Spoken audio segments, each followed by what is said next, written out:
itong video na to ay para sa aking mga kapwa ka-CCF. Yung first batch na CCF na napagkalooban ng libreng lote sa San Lorenzo Village. May bilang na 390 CCF child recipient na napagkalooban.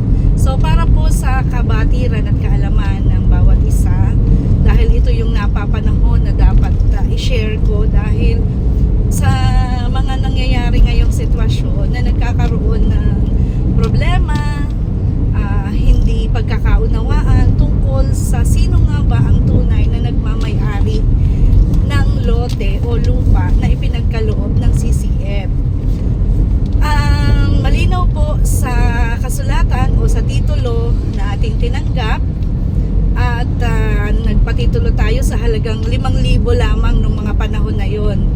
At napakaswerte natin dahil ang bawat isa sa atin ay halos na pagkalooban ng almost 100 plus square meter. So parang siya ay, yung sa akin ay 136, pero dahil nga meron tayong mga requirements sa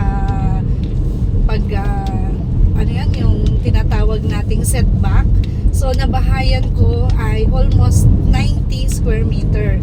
At ang mga ilan sa ating mga kapwa ka-CCF is hindi lang yon ang bilang, medyo mas malalaki at mas maganda. So sino nga po ba yung tanong?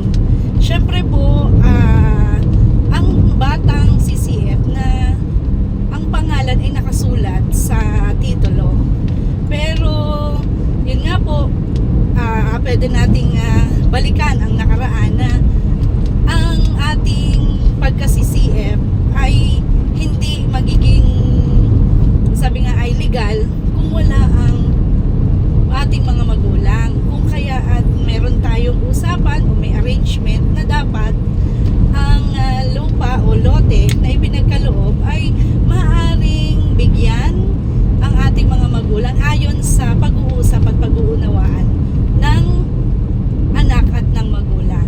So ito po ay maaaring patirahin ay kapatid na walang asawa, na kung saan kapag syempre nagkapamilya na, automatic